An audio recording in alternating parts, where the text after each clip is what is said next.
Genius Warlock Chapter 306. Boom.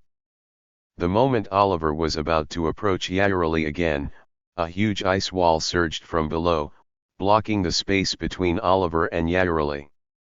And that wasn't the end. Boom. Boom. Boom.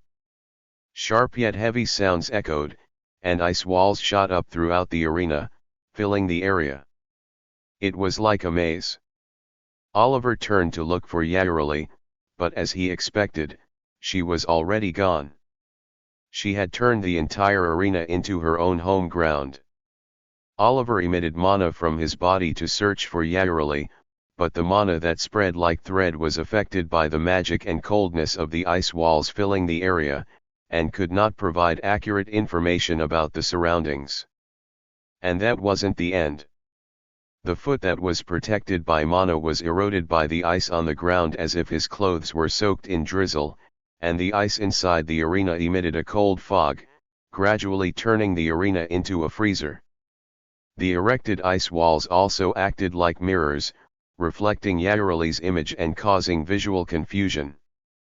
It was an illusion using the reflective and transparent properties of ice.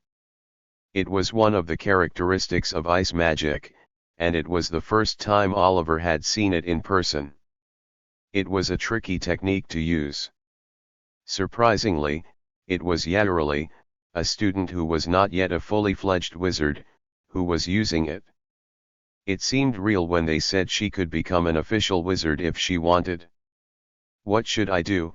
The ice on the ground is trying to freeze my legs, the cold in the air is squeezing my body, and the ice walls are disrupting my vision. Of course, it wasn't really a problem. With Oliver's eyes, which could see through emotions, he could easily break through the illusion of ice magic. However, he wondered if it was necessary to go to such lengths.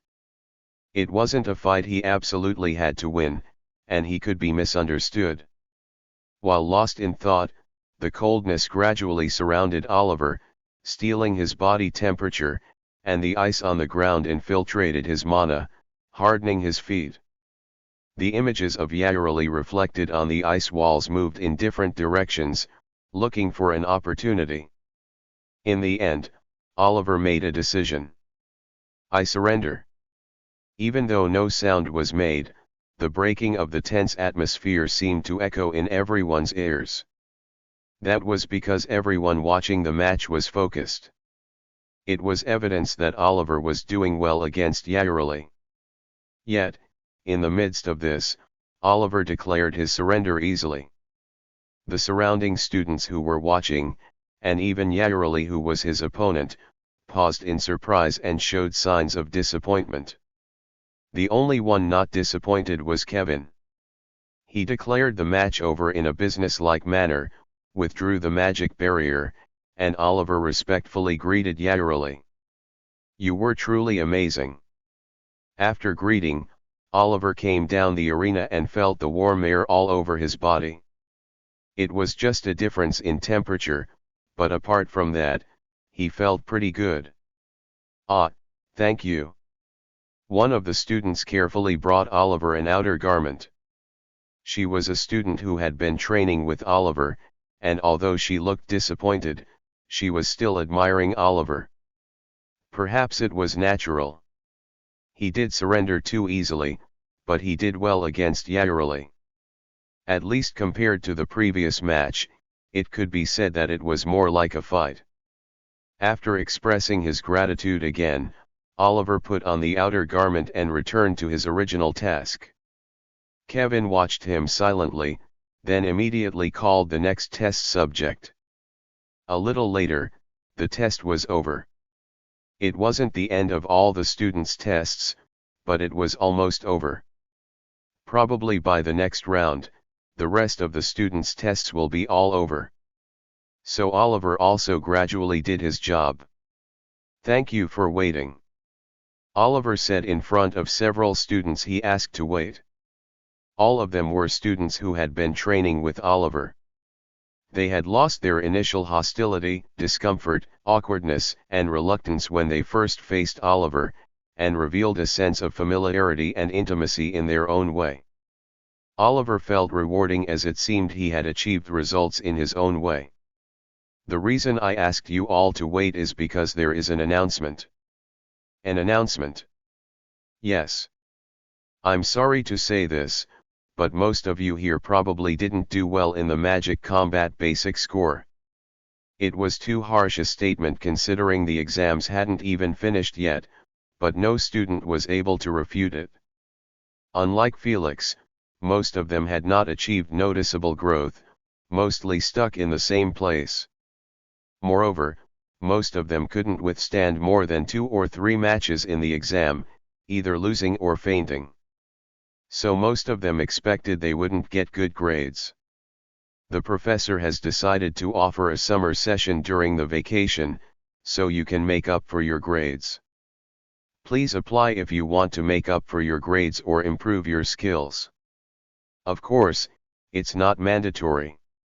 Everyone hesitated at the sudden news. Oliver understood fully. Because there was no original plan for a summer session. Is it because of me, ordered by Elder?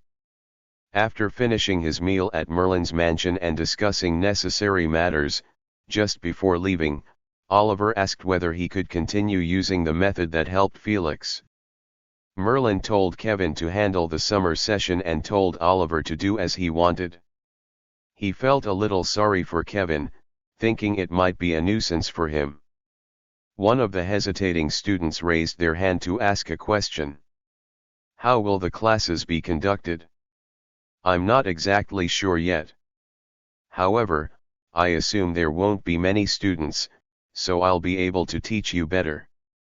I think those who follow diligently will see improvements in skills and grades. So, will Mr. Zenon also be helping? It was more of a loaded question than a real query. Oliver answered. Of course. I will help you as far as I can if you work hard. Upon hearing Oliver's response, the students each nodded slowly and left their seats. Some students hesitated, some seemed embarrassed, and others seemed eager. The situation was much better than at the beginning. After telling them about the application process, Oliver tidied up the training room and headed out to return to Kevin. When he was halfway out, he spotted a figure standing in the not-too-distant corridor. A familiar face. It was Yairali Isai.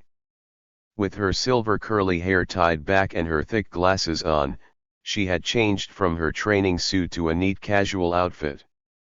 She looked like she was waiting for someone, and it seemed like it was Oliver. Hello, Mr. Zenon. Hello, Miss Yairali. By any chance, who are you waiting for? Actually, I was waiting for you, Mr. Zenon. Me?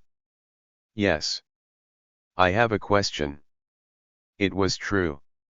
Yairali had a question for Oliver. She also had doubts and the desire to confirm. Oliver answered, I'll answer if I can. Thank you. Why did you surrender at the end? At the unexpected question, Oliver tilted his head. Pardon. I asked why you surrendered at the end. I guess because it was obvious I was going to lose. Oliver answered with some sincerity. He might have found a way if he continued fighting, but that was a hypothetical scenario. With limited mana, using only pure magic in a battle, it would have been difficult for Oliver to defeat Yairali. She was superior in both the quality and quantity of her mana than the average wizard of the tower, not to mention her magic skills and rich battle experience. As evidence of this, she heavily pressured Oliver with the cold air, frozen floor, and numerous ice walls imbued with magic. The cold and ice continuously robbed Oliver of his physical abilities, and Yairali herself not only hid behind the magical ice walls but also confused Oliver with illusions typical of ice magic. If he had shown a slight gap, she would have instantly increased the level of pressure and launched a lethal attack. I had a feeling I shouldn't let my guard down. Oliver recalled the discomfort he felt continuously during the match, because Yarely was always looking for something. Nevertheless, when Oliver explained this, Yarely showed doubts. It's strange. I thought you would be able to overcome that much. I appreciate your high evaluation, but I'm not quite there yet. Oliver answered. Even though Yarely didn't believe him, she brightened her doubts and confidence even more. She just didn't know what those doubts and confidence were about. I didn't know you'd give up this easily, even if you couldn't. Is that so? Yes. I thought you would be more tenacious since you convinced Derek. May I ask one more question? Yes, please. How were you employed by Professor Kevin? Employed? Yes, as far as I know, he doesn't employ staff. So what did you answer? Asked Kevin when Oliver reported the conversation he had with Yarely earlier. For now, I avoided the answer by saying that I can't just answer it on my own. Well done. It's better than telling a clumsy lie. What did Yarely say after hearing that? She didn't say much. She just backed off after saying okay to my answer. I'm not sure, but I think she finds me suspicious. That's not so strange. Because you're actually suspicious. Pardon. From the fact that I employed staff to the fact that you are quite suspicious. Yarely is normal. Kevin's words were not wrong. With vacations being used like meals, combat skills beyond expectation, unexpected magic knowledge, suspicious activities at mountain pace, and so on, Oliver was undoubtedly suspicious to anyone's eyes. But the problem is which direction that suspicion is directed. Despite the issue that could potentially be a big problem for him, Kevin was calm, not bothering to worry about things that were of no use.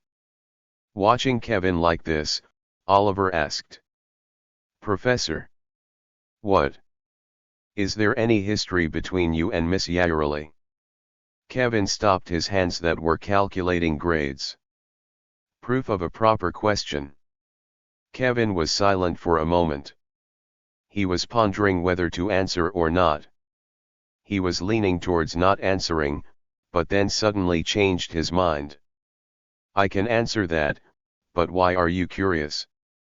Even though Ms. Yarely finds me suspicious, she seemed to be on guard against you as well. She has been watching you since the first time she came to register for classes. At first, I thought it was just like other students, but I don't think that's the case. So I'm asking if something happened between you two. Is the feeling Yarely has when she looks at me good or bad? It's not a good feeling. But it's not that bad either. There's a bit of displeasure and doubt, but there are also moments of acceptance and understanding. That's great. Unlike her father. Her father? Yes, Yarely and I don't have a direct relationship, but I have a relationship with Yarely's father. Ah, what kind of relationship was it? Not much of a relationship to speak of. I brought him down, thoroughly, in front of everyone in the tower. Chapter 307. What did you say? Oliver asked again. It wasn't so much that he hadn't heard Kevin correctly, but he wanted to make sure he had heard correctly. I said I defeated Yarely's father. In front of everyone in the tower. Thoroughly. Kevin answered again. As expected, Oliver hadn't misheard. Kevin had defeated Yarely's father. And that, too, in front of everyone in the tower. Oliver had thought there might be some backstory, but this was beyond that. May I ask a question? Go ahead. Why did you fight with Ms. Yarely's father? At that, Kevin raised an eyebrow as if he had heard a stupid question. Ask the question the other way around. Don't you find it strange that I'm in the tower? Should I find it strange? Usually, it's strange. What image comes to mind when you think of the tower? Wizards, a major institution representing Landa, advanced magical technology, vast wealth, elitism. I think of survival of the fittest and eugenics. You've learned well. Let me ask again. Isn't it strange that I'm in the tower? Ah. Oliver responded, albeit a beat late. He was finally able to grasp the crux of the matter. Kevin was a red man. From the perspective of the wizards, he was a very inferior race. Stupid, barbaric, unable to develop on their own. Although he personally disagreed, the current tower was on such a course. This was evident from just a few general education courses and books. In such a tower, a red man wizard. Even serving as a master professor was indeed an extraordinary event. He had noticed this when he first came to the tower, but had momentarily forgotten it due to Kevin's diligence and ability.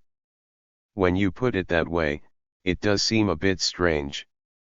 But, aren't you a student of Elder? The Elder referred to none other than Archiver Merlin. He didn't know the details, but based on what Oliver had seen, heard, and experienced so far, Merlin was definitely a being of high standing. So isn't there no problem? Click. Kevin snapped his fingers. Correct. But it's only half correct. Half correct. Yes, thanks to my excellent master, I was able to get the opportunity to enter the tower, but that doesn't mean I was accepted by the tower. Is that so? Do you think the master would give everything from 1 to 10? At Kevin's question, Oliver thought about the Merlin he had seen so far. He would recommend good books but take money for them, give advice but not direct help, and when he stepped in, he demanded proof of his worth. His classes only provided the environment and direction, the studying had to be done by the student. No, I think he only gives the opportunity. Right. In return for putting me in the tower, Master laid out a stage. A stage for me to prove myself. The tower couldn't refuse Master's demand. The weight of his demand was unique, and for the sake of the tower's honor, they couldn't refuse. They couldn't give the impression that they were scared of a mere red man. Then, did you fight with Yareli's father then? Including him, I fought with the wizards of all the factions of the Elemental faction, the Agni faction, the Mjolnir faction, the Enlil faction, the Gaia faction. Why the Elemental faction? I wanted to join the Elemental faction. Besides being my master's faction, it's the most powerful faction. Well, it's relatively in decline these days. Ah. Oliver nodded, letting out a sound. It was indeed a bizarre conversation. A red wizard fights against the traditional elemental school, and Oliver reacting at the odd part. Even more bizarre was that Kevin, before he knew it, had not just gotten used to it, but had assimilated into it. Everyone was at a master wizard level. Or wizards of similar level. I fought against each of them, one by one, in front of everyone gathered in the magic tower, and crushed them. Thoroughly. Thoroughly. Oliver realized that it wasn't just a word casually thrown in. Because he had already fought against Kevin once. He showed no mercy in a fight. I defeated each one of them unequivocally, trampled on them and gave them scars they couldn't erase. As a way of demanding respect. Do you gain respect by leaving scars?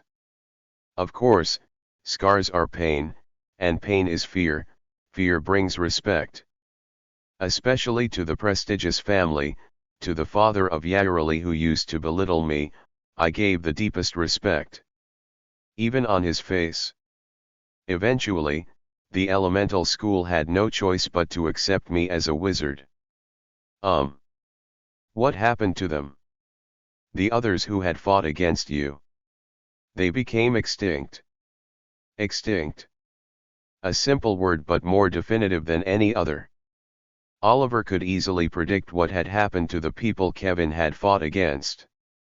The worst case was losing their lives, and the next worst was being expelled from the magic tower. Perhaps it's only natural. As in the magic tower, one's reputation and dignity were as important as one's individual skills. An unfortunate structure where one could lose too much from unintended misfortune. As a result, despite their wealth, most people here lacked leisure. So I was curious. What? About when Yairali, the daughter of that father, came to attend my class. She must have been pretty grilled as the daughter of the father who ruined the name of a prestigious family. What on earth was she thinking when she approached me?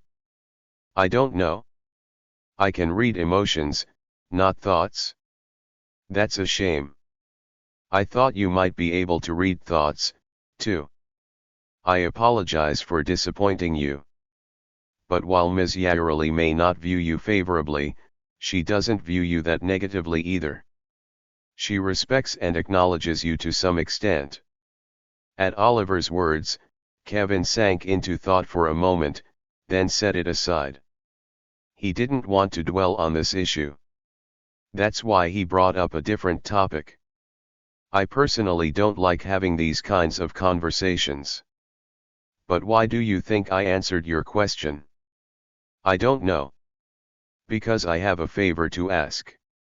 Ah. Oliver understood why Kevin, who seemed unwilling to talk, had changed his mind in the middle. He wanted something. Well, there's nothing wrong with that. Please, tell me. Can you teach me black magic? Black magic? Yes, I want to learn. Oliver was surprised. He had guessed what the favor might be, but black magic was not among them. It was unexpected. I'm sorry, but may I ask why you want to learn? It's so unexpected. Have you developed an interest in black magic? No, to be honest, I don't really care about black magic. I wouldn't normally tell you this, but if you ask me which I think is superior, magic or black magic, I wouldn't hesitate to say the former. I don't feel bad, don't worry. But then why do you want to learn black magic? To become stronger. And wanting to learn black magic isn't really about wanting to wield black magic, it's merely a preparatory stage for merging emotions and mana. Ah. Yes, I understand. Convinced by the answer, Oliver agreed right away. Too easily. The fusion of emotions and mana. Considering the value and power of the technique, he should never have agreed to teach it, but Oliver didn't care at all. Even Kevin, who thought he had somewhat figured out Oliver, was quite taken aback. Whether a wizard or a warlock, knowledge is the greatest asset. But Oliver did not hold such a concept. Oh, of course, it's not for free. Oliver added, as if it had just occurred to him. Kevin felt more relieved than annoyed. It was comforting when things followed a more rational path. What do you want in return? I wish you would teach me various things, too. Magic, tower wizards, the research you're currently doing, being a war wizard, or what kind of training you've had under Elder. I mean, your personal stories that you might not want to share. Why? Why are you suddenly curious about that? It's not sudden. I've been curious all along, but I couldn't ask because I was the one receiving help. Don't you want to trade for something else? No, I don't. I've realized something. Yes? What is it? I don't like you. Approximately 2 weeks had passed since Oliver and Kevin completed their deal. During that time, Kevin and Oliver joined forces to handle all sorts of chores such as comprehensive grading, seasonal semester application, seasonal semester curriculum reports and budget applications, professors' individual research applications and scheduling, and so on. Although it was not as busy as a storm, they were constantly flooded with work. Thankfully, everything ended around 9 o'clock that night. "You've worked hard." Oliver, who had finished the last task, got up from his seat and loosened his stiff body from paperwork. Kevin also relaxed his body in response. Despite trying to hide his vulnerabilities, it was proof of his familiarity with Oliver after working together for a semester. "You've worked hard too. Now go home." "Yes, understood." "Are you not going to leave, Professor?" Oliver asked Kevin, who showed no signs of getting up. "I have a bit more work left." "Oh, then I'll stay and help you before leaving." "It's okay. I don't need your help. Honestly, it'd be a nuisance if you were here. Just go home and take a 3-day break." "Ah. Then, understood." After hearing Kevin's sincerity, Oliver responded, bid him farewell politely and left for home. Exhausted from the liberation of finishing boring paperwork, Kevin leaned back in his chair and sighed for a moment. "Now you just come in whenever you want." Kevin commented on the presence he felt during his short break. Merlin, who had entered the office using his mana, responded. "Sorry, mate. But, didn't I say that a master has the right to intrude on the disciple's private life and disrupt their peace of mind? I know from experience. But what if you're caught entering like this? The one masters might not like it." "Don't stress, mate. There's no chance of getting nicked.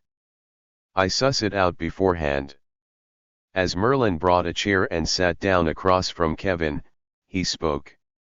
Kevin couldn't say more because it wasn't just comforting words, but a fact. After all, his master was Archiver Merlin. "You are real tough on the grades this semester, too," Merlin suddenly said. Kevin responded casually. "Well, it's the professor's discretion to give grades. If you do this, students won't take your class next semester. I don't care whether they take it or not. I'd rather refuse those who want good grades but lack the ability." "Well, wouldn't that put you in the crosshairs for the faculty review?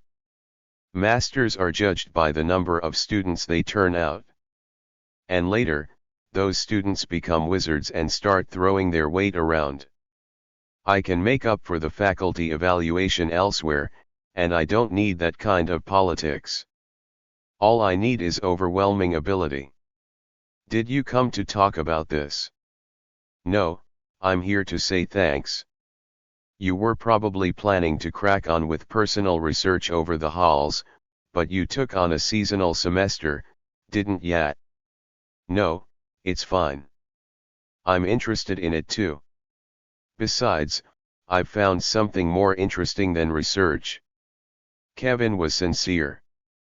He was more interested in the idea that fused emotions and mana than his original plan to establish a foothold by studying military magic.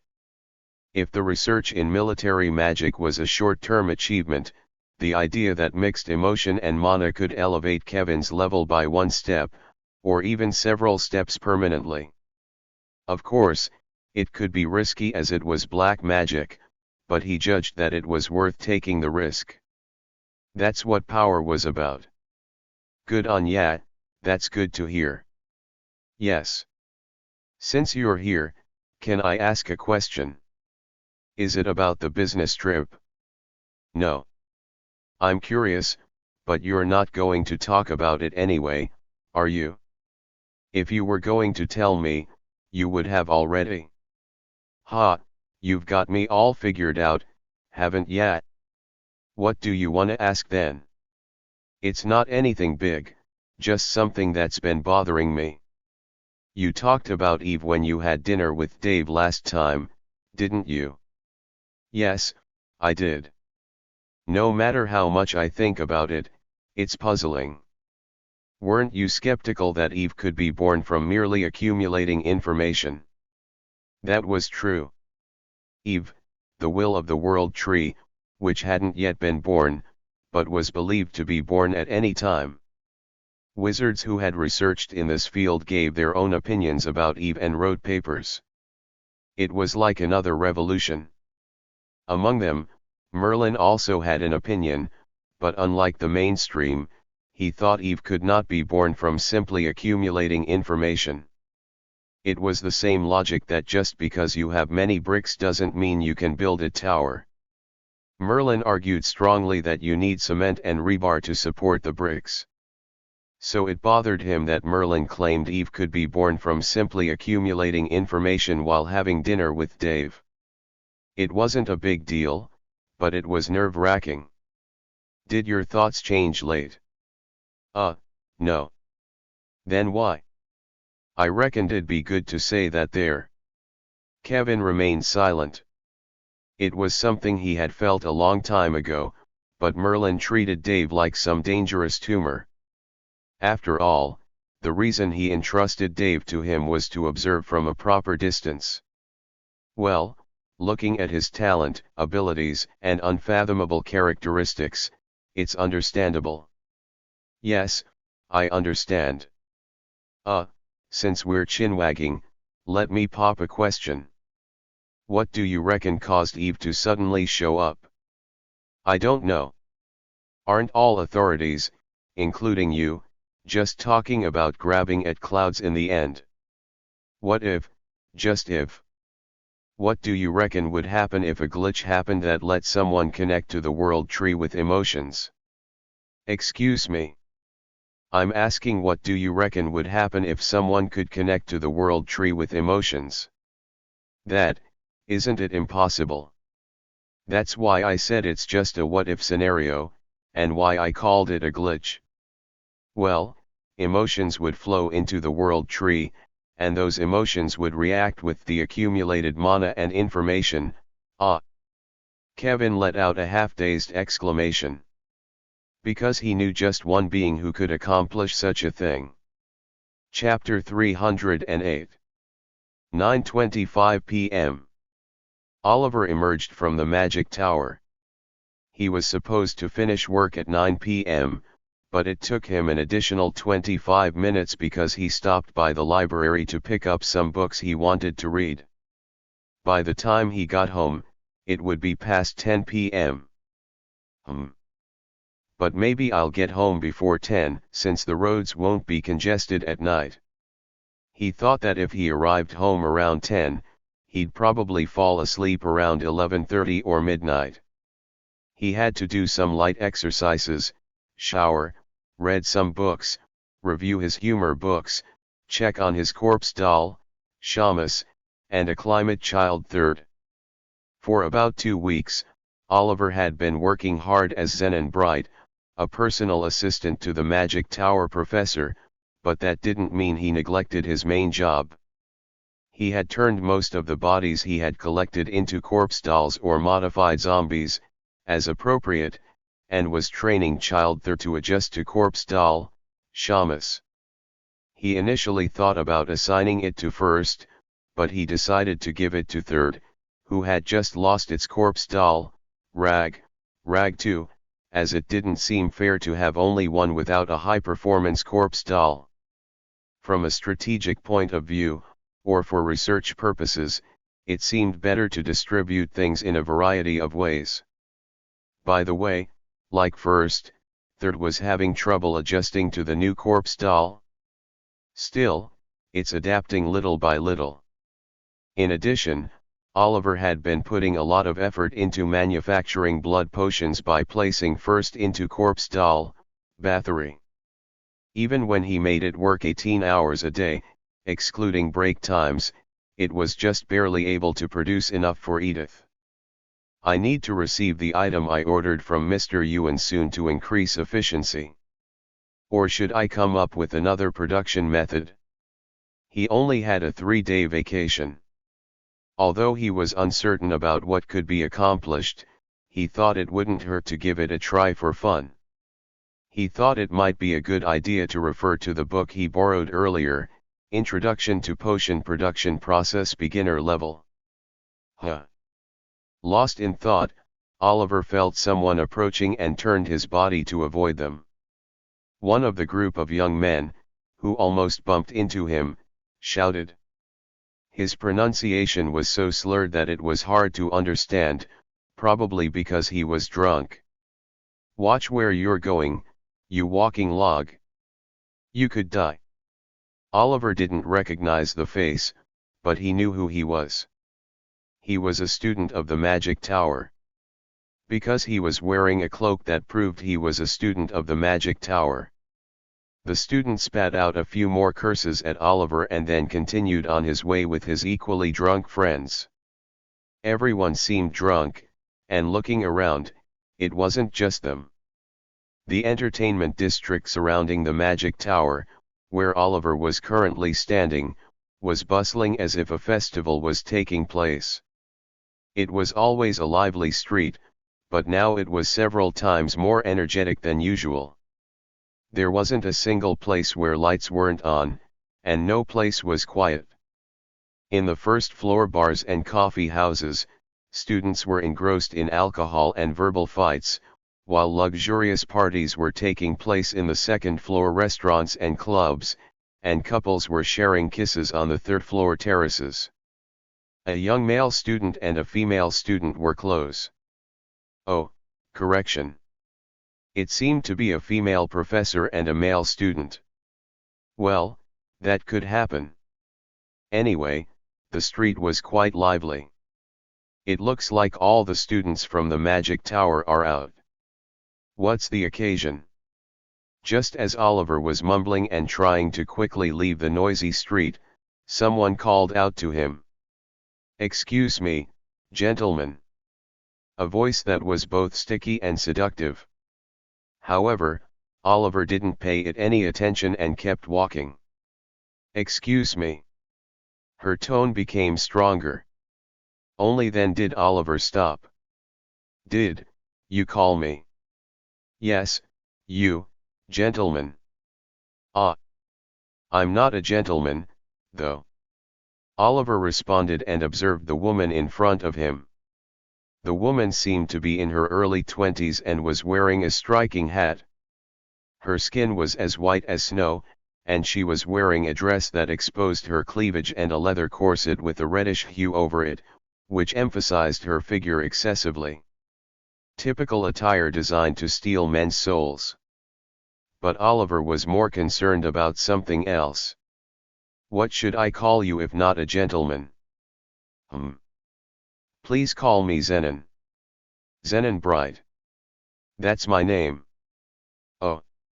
Nice to meet you, Mr. Zenon. It's unusual for a guest to reveal their real name to a woman like me. What kind of woman is a woman like you? Oliver asked sincerely. The woman didn't answer, but just chuckled mischievously. He. You're a tease. Do you enjoy such games? Games? Ah, I'm sorry, but I don't quite understand what you're saying. Is there something you need from me? Perhaps. Business has been slow today, could you keep me company for a while? Okay. Oliver answered after a moment of thought. As soon as she heard his answer, the woman grinned, quite contrary to what she was feeling inside, and quickly stood up from her seat. It was a performance, but it seemed quite natural to the onlooker. Even most would fall for it. So, Oliver, though not planned, went off the beaten path and followed the woman. When they were deep in the back alley and away from prying eyes, Oliver spoke to the woman's retreating figure. Shouldn't we be getting to the point now? My, you seem impatient for someone who looks so calm. I apologize. It just seems like you're in a hurry too. Ahaha. You're more perceptive than you look. How did you know what I was thinking?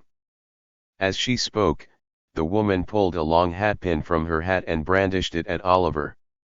She moved very quickly, but in that brief moment, Oliver saw the black magic deep sleep imbued in the hatpin. A mere touch would put one to sleep. Oliver, with skillful control of his mana, brushed the hatpin aside and aimed a punch at the woman's face. Swoosh! The woman, with astonishing agility, dodged Oliver's punch. Her speed and movements were familiar. She was likely a disciple of Bathory. Bathory, the blood mage who secretly took over a research lab in Mountain Pace. He was curious why she was here and why she approached him, but before he could delve deeper into thought, the woman not only dodged Oliver's punch, but also cast a spell on the wall. The magic quickly spread across the wall. From the enchanted wall, a barrier of bricks and cement sprouted, trapping Oliver from all sides.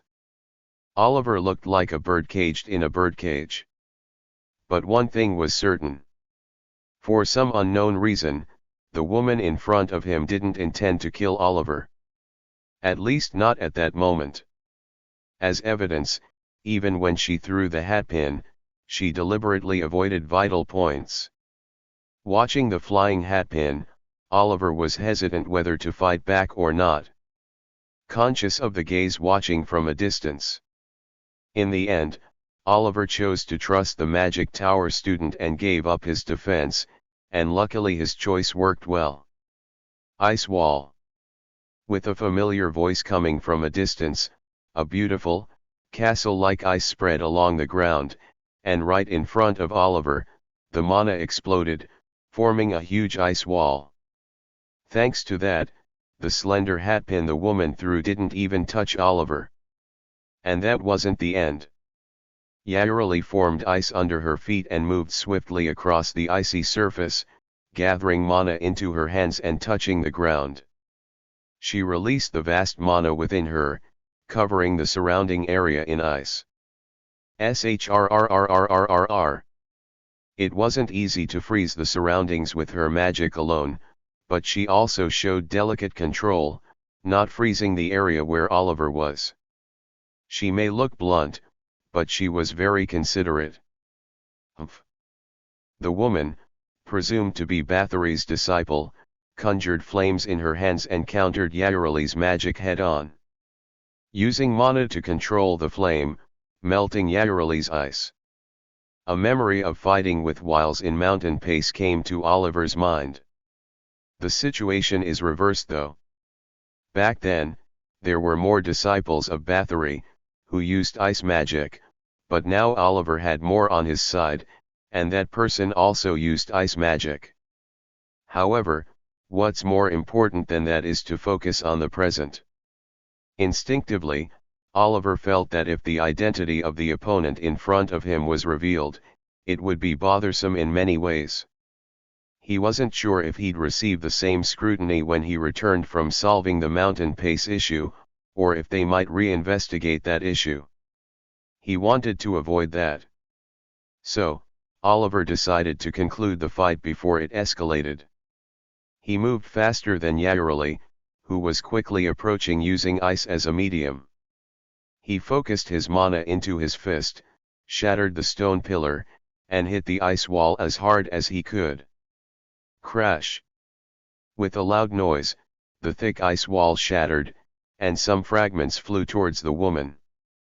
The woman, distracted by Yareli, had no choice but to be hit by the ice fragments, which were harder than any stone. In the meantime, Oliver approached quickly, stepping hard on the ground, and hit the woman in the abdomen as hard as he could with his fist that he had secretly filled with emotion. Bang! With a bright sound, the woman was thrown back, and she realized it was time to back off. Back off! Yareli, who had come close, jumped up into the sky and threw her ice magic. Looking at the amount of magic and the technique, it wasn't ordinary magic, but luckily, the woman presumed to be a disciple of Bathory wasn't an ordinary practitioner either. As soon as she saw Yarali's attack, she exploded her mana from her body, releasing flames to neutralize Yarali's ice magic. Then she focused her mana on her hands and cast a major spell on the ground. Field Thorns.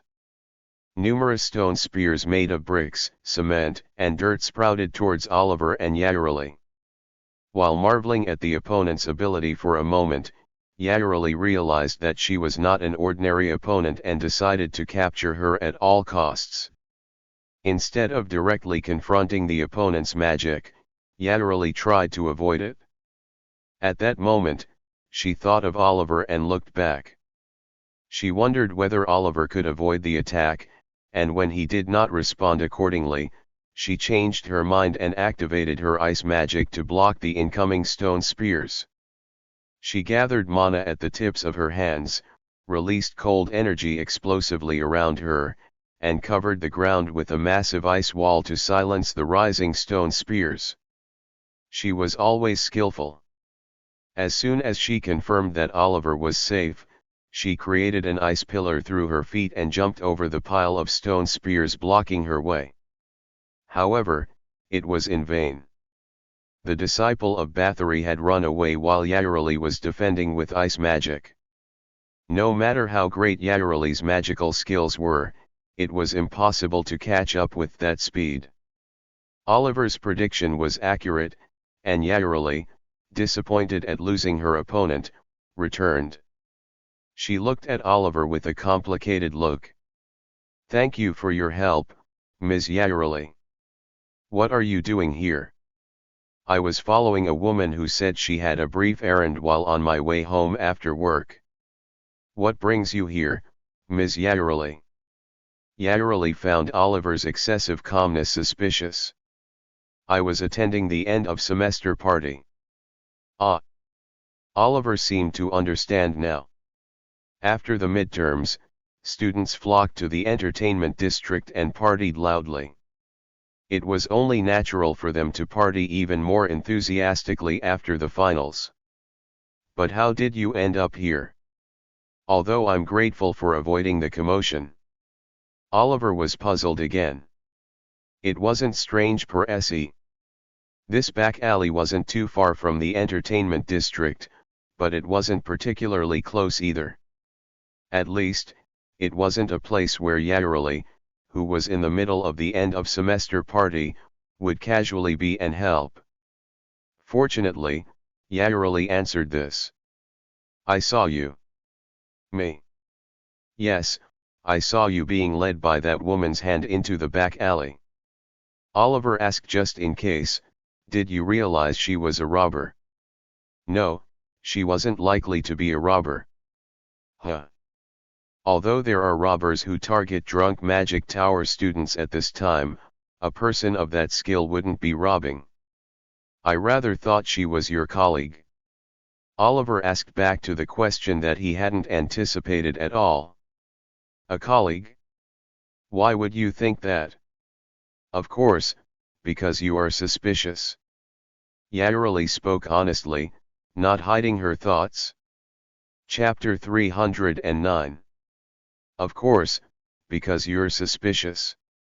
Yarali expressed her thoughts openly and honestly. "Ah. May I ask what part of me you find displeasurable?" "It's not that I find you displeasurable. Quite the opposite, actually." Oliver cocked his head. Her words were sincere. Personally, she didn't find him displeasing, but suspicious. It felt contradictory. Perhaps even the speaker felt this, as she hesitated for a moment before shaking her head, as if to shake off her complex thoughts. "Of course. At first, I didn't like you. Because you took too many vacations, even though most people would do anything to set foot in the tower." "Ah. I regret that too. I don't personally like people like that." The gentlemen who enter the tower just to build their networks and gain experience. It might help economically, but it muddies the water overall. Oliver agreed to a certain extent. Early in the semester, he had seen such people being invited here and there. Gentlemen who donate and enter the tower only to build their network and experience usually just pretended to work, and they did not even come to work properly. For them, it was more important to build experience in the tower and socialize with the people here. Of course, there were quite a few tower students who hung out with such people, but anyway, Oliver had a rough idea of what Yarely was talking about. I'm not one of those gentlemen, Oliver said, recalling one of the many rumors that had been swirling around him. Yarely nodded her head. Yes, I know. I've seen you work a few times. You're certainly not like the usual gentleman. You seem to know quite a bit about magic, and especially, you couldn't have persuaded Derek if you were a gentleman. Ah. That was a task assigned by the professor. Just because you're assigned doesn't mean you'll succeed. That's impressive, Yarely said, sincerely and without any pretense. Despite her blunt demeanor, she was good at acknowledging others. Thank you for the compliment. Then why do you find me suspicious? Do you know why Derek happened to miss class? Instead of answering the question, Yarely posed another one. Oliver tilted his head. I'm not sure. I've only heard rumors. Can you tell me even just the rumors? I heard that he fought with a warlock at a party and lost. Yes, that's correct. In front of the city's wealthy people. It's quite a fatal thing. Yes, I understand. So, I advised him not to fight. It's dangerous. Do you know why he fought with the warlock? Just as he was about to answer that it was because of the new power generation investment of Derek's family, the Redhill family.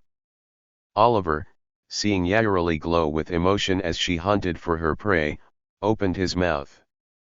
I know there was some kind of dispute, but I don't know the details. Is that so? Yes. The warlock logically criticized the Redhill family's business and that's why they ended up fighting. That's strange. That should have been included in the rumors. Once again, Yarely threw a bait, and Oliver avoided it. I'm sorry. I didn't hear the details. It was something I overheard. I see. What does that have to do with me being suspicious? No, it doesn't. For the first time, Yarely lied. It was a mystery how far she was suspicious, and while he wanted to discuss it, Oliver realized that it was not a good idea to pursue the subject, and decided to change the topic. He had something he wanted to ask as well. May I ask a question as well? What is it? I'm not sure why I'm suspicious, but being suspicious is. So why did you help me earlier? Wouldn't it have been better not to help me? Oliver asked, recalling the time he trusted Yarely and was attacked by Bathory's disciple. If Yarely hadn't helped him, he would have been pricked by the hatpin and dragged away. I couldn't just ignore a tower person in danger, regardless of my suspicions. A tower person? Yes. Whatever happens, Mr. Zenon, you work hard in the tower. This was also sincere. Yarely was concerned for Oliver's safety in an official capacity, apart from her personal doubts. While it was limited to those who worked hard in the tower, she was still one of the more generous people he'd met in the tower, considering that the tower's principle was to not consider anyone who wasn't a student or wizard as a tower person. It seemed he made the right choice to come to the tower, as suggested by Merlin. Apart from reading the books, he came to see the people in the tower, and there were quite a few interesting people here. Filled with curiosity, Oliver slowly approached Yayarali. It was so natural that he didn't realize the distance had closed until he was nearly nose to nose with her. "Why are you doing this? Can I ask you one more question? It's something I've wanted to ask for a long time. Why did you enroll in Professor Kevin's class?" Yayarali flinched. It was not as straightforward as Kevin's words, but perhaps because of the tension between her father and Kevin, she was a bit sensitive to this question. "Why do you ask?" Oliver was about to say it was because of the stories about Kevin and Yayarali's father, but sensing the situation, he gave another reason. He thought if he pressed too hard, he wouldn't get a proper answer. "It's not that, it's just that so many students came to look for the class because Ms. Yayarali enrolled in the professor's class. Personally, I'm thankful, but I just can't quite understand. You could attend better classes, couldn't you? Professor Kevin's class wasn't too bad. I agree with you on that. However, this is the professor's first semester, and his reputation isn't good, so you couldn't have known it would be good beforehand, could you?" As Oliver pressed on without touching the sensitive core, Yayarali gradually reacted but did not show it externally. Oliver was satisfied. What should he say? He often failed to get what he wanted and only annoyed people whenever he spoke, but not this time. Thanks to the time he spent in Landa, he felt he had learned to talk around issues more eloquently. He was somewhat proud of himself. Yayarali thought for a moment before giving a sincere response. "I wanted to attend a class taught by someone who had reached the top of the tower and obtained a master's position, even in a disadvantaged environment." "Oh. Is that so?"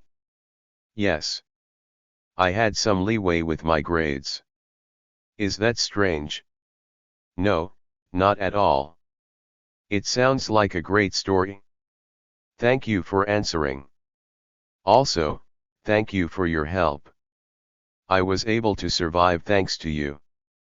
Having received a satisfactory answer, Oliver was ready to say goodbye. "According to the etiquette, I should treat you to a meal later, but since we won't have time for that, please let me know if you need help in the future. I will help you if I can. Thank you once again for your help.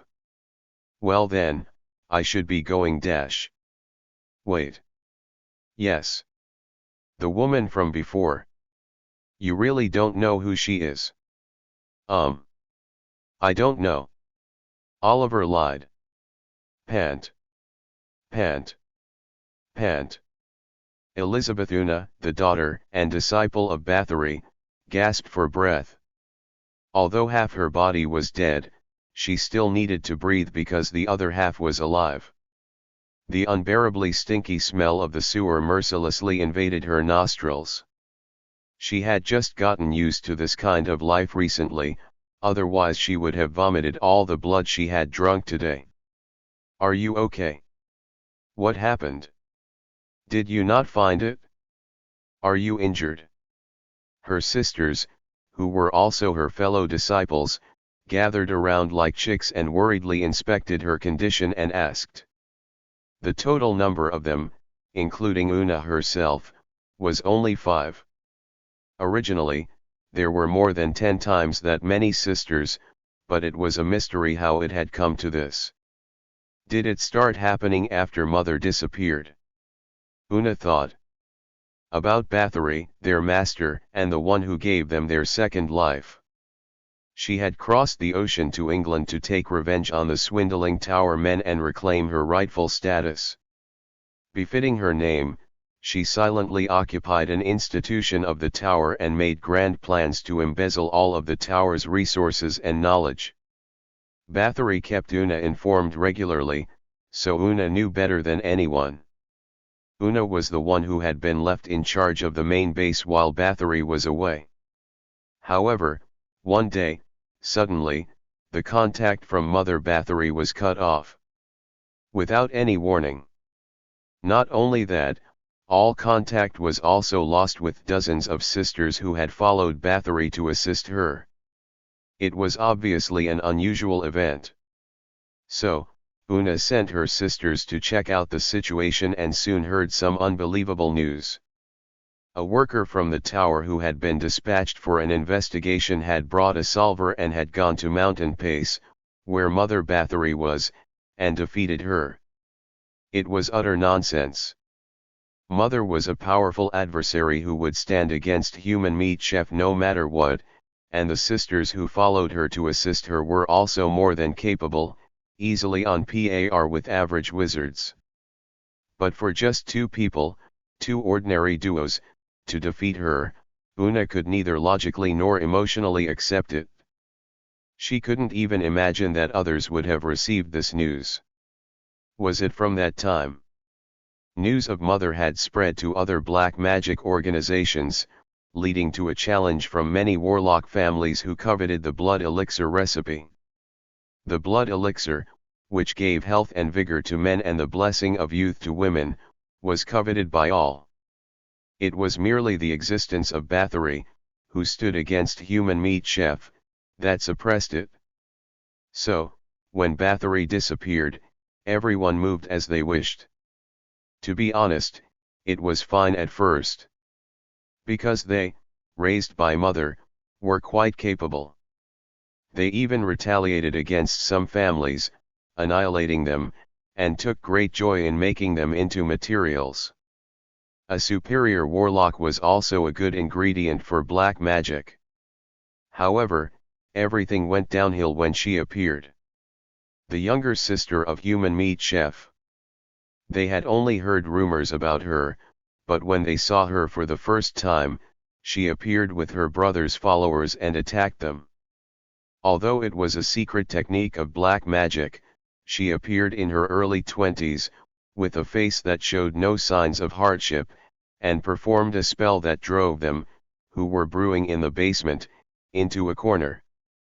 As a result, dozens of sisters and more slaves suffered devastating damage, and Una could only flee with Mother's research materials and diary and about 10 sisters. Even then, most of them died due to the persistent pursuit of the Human Meat Chef and the attacks of other families. Una thought as she looked at her sisters, who now numbered only a handful. Maybe she came to Landa not to find Mother, but to escape from pursuit and attacks. Of course, that's not to say she didn't want to find Mother. Just that such hope is waning. Isn't that so? If Mother was safe, she would have shown up in front of them by now. Mother may be immobile or, in the worst case, may have died. But I can't say it. If even that hope is taken away. Una fell into a dark sense of responsibility and agony, fearing she may have lost Mother and having the fate of the Bathory family in her hands. At the moment when she felt suffocated by her own pressure, her sisters, her fellow disciples, spoke up. "Are you okay? You seem fine on the outside, but are you hurt somewhere?" Una returned to reality at their words and responded. "No, I'm fine. Don't worry about it." "Then, that's a relief. What happened that made you retreat so urgently? Did you get caught by a powerful wizard or a warlock here?" Una shook her head. "I did meet a girl with more skill than I expected, but it's not serious. I just retreated because things could get bigger. It's not pleasant to have things getting bigger in our current situation." Nobody could say anything. After being attacked by the Human Meat Chef's sister and other warlocks, they had lost both money and personnel and only 5 people were hiding in a sewer in a foreign land without a base. In the sagging atmosphere, Una skillfully brought out some good news. "But it's not that there's absolutely no gain. I found him. Him. Zenon Bright. I waited for him at the entertainment district, and as expected, I ran into him. He revealed his name to me." "Great, Una. You're amazing. Now that I've confirmed his face, we can peel off the skin of the tower officials and approach him. And then dash. What will you do? A voice came from the other side of the sewer. It was Oliver. Chapter 310. After his conversation with Yareli, Oliver left the entertainment district, hailed a night taxi, and headed straight home. Back at his place, he went about his routine as if nothing had happened. He unpacked, took off his clothes, had a shower, and ate a light meal. But that was just the beginning.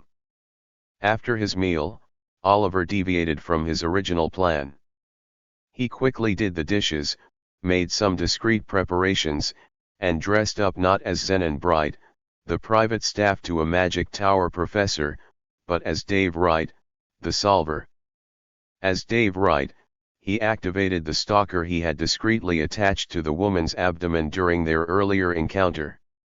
It allowed him to track her location, and he followed her signal, leading him to the sewer where the woman was conversing with 5 other women, presumably Bathory's disciples.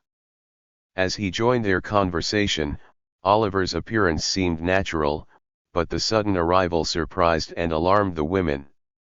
They immediately assumed defensive stances, prompting Oliver to apologize politely. I'm sorry if I startled you. I didn't mean to. He used all the manners he had learned from his tumultuous life, trying to reassure Bathory's disciples. But despite his efforts, they remained on guard. Who are you?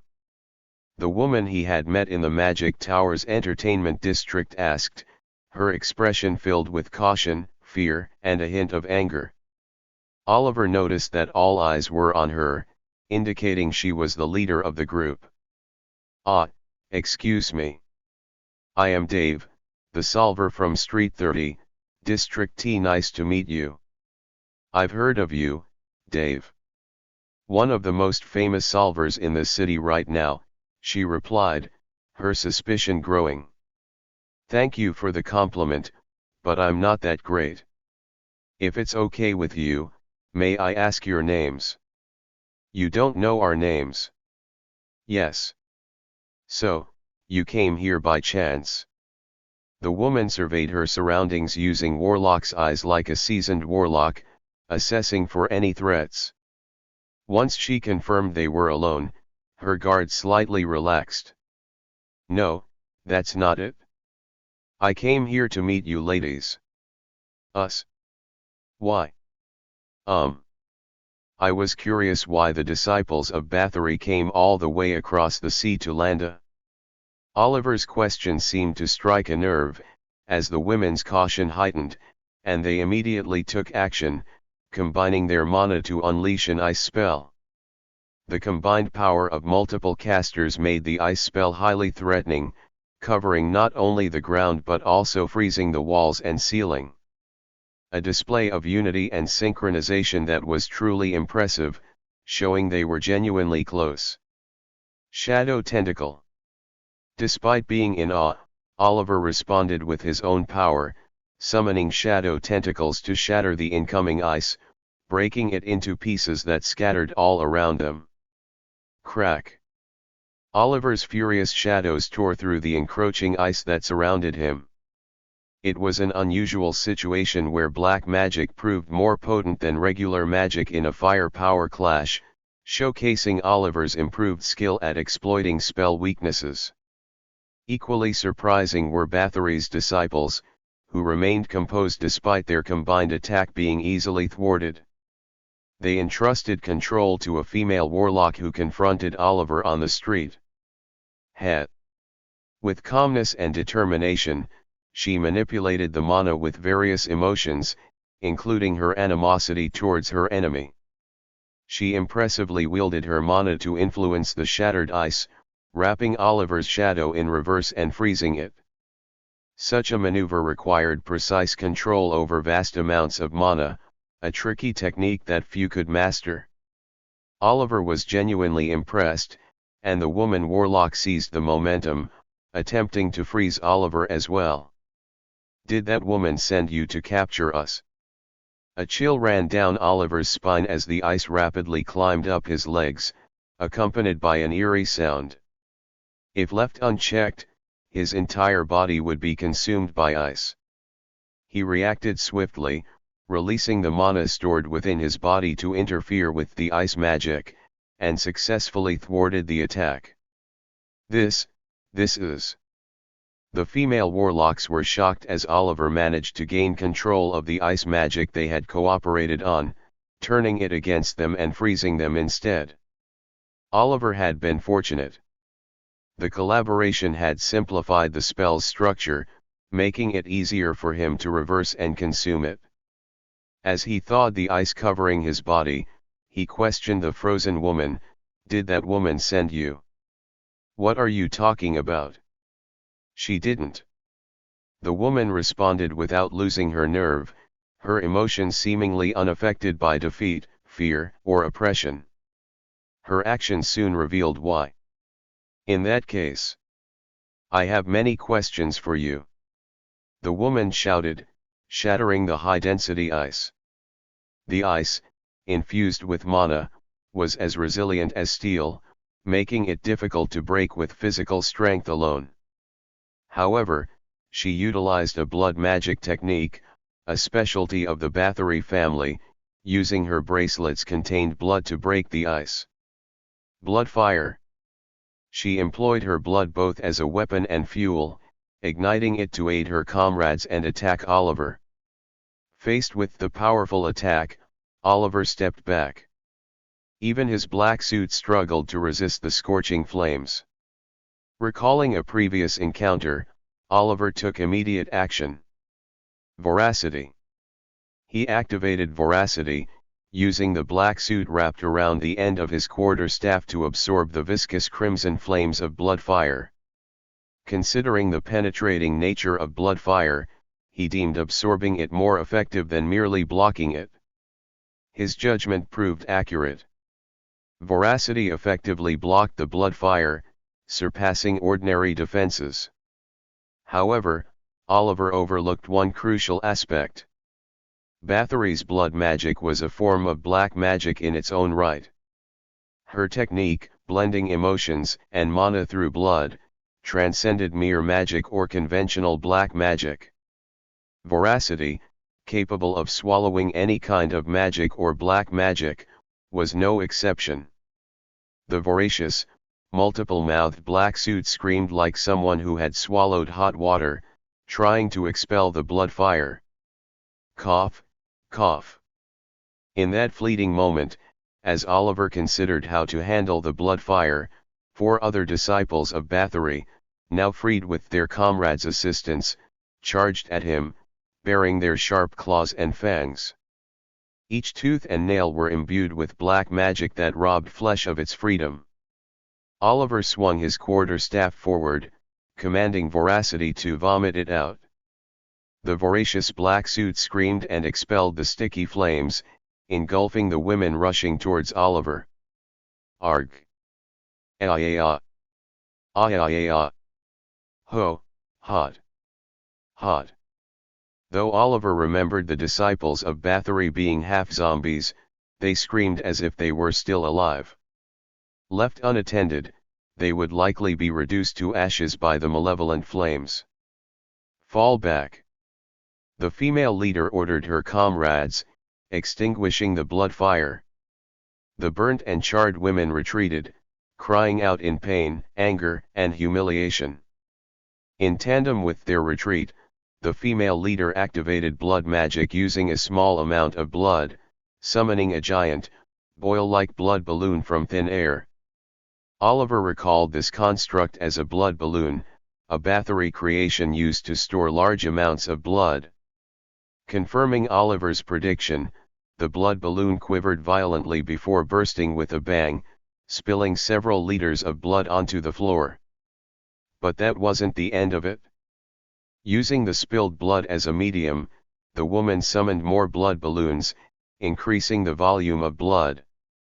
Then, in a blink of an eye, she used the blood as a medium again, summoning a considerable amount of blood, though not as much as Bathory. "Try taking this too," the woman shouted, manipulating the blood in an attempt to ensnare Oliver. It appeared to be her last resort, judging by her dialogue and emotional state. It was an impressive skill, matching her reputation. With a measure of respect, Oliver took a test tube from his pocket. A test tube filled with blood, not emotion, as a little preparation before arriving. Oliver threw the test tube, smashed it with a bullet of hatred, and mixed his own blood with the blood the female warlock controlled, and took control of it all. Just as he had done when facing Bathory in the past. If Oliver's memory served him right, the blood that was previously impossible to control became subject to his will as soon as a few drops of his own blood were mixed in. The disciples of Bathory were equally stunned, unable to utter a word. By the time someone realized the situation before them and attempted to react, it was already too late. Employing the same method as the woman, Oliver controlled a substantial amount of blood like a snake, surrounding the women and immediately activating a blood spell on the spot. Blood web. The elongated blood, akin to a snake, responded to Oliver's will and soul, forming a massive bloody spider web that ensnared the women. In a single breath, the woman caught in her own magic was overwhelmed by shock and fear, soon coming to a terrifying realization. Is it you? What are you talking about? The solver who went to Mountain Pace with Zen and Bright of Magic Tower. He said he was a North. Is it a disguise? It seemed like a joke, but her emotional state was genuine, indicating she might have mistaken something. Well, it wasn't entirely strange. Or perhaps, it could be used. Well, I can't divulge any information about my work to a third party. The statement seemed to bolster their conviction, and the women entangled in the spider web of blood looked at Oliver with strong hostility and suspicion. Nevertheless, they retained their sanity. What did you do to Mother? By Mother, are you referring to Lady Bathory? Yes. Tell me. She appeared sincere, primarily inquiring about her concerns regarding Bathory. It surprised Oliver to witness this. Bathory didn't display much affection for her disciples, at most, she viewed them as useful tools. Yet, they regarded her as a true mother. A rare sight in a warlock family. Observing this, Oliver felt inclined to cooperate as much as possible, both to satisfy his curiosity and to learn more about their unique relationship. After some contemplation, Oliver spoke up. If you make peace with me and answer the questions I'm curious about, I'll tell you. How about it? Oliver made an offer, and to his relief, the woman glanced around and agreed. Upon receiving her consent, Oliver released the blood magic. What are you curious about? The female warlock inquired cautiously, maintaining her guard. Well, first of all, can you tell me your names? Knowing your names will allow us to have a more natural conversation. To be continued.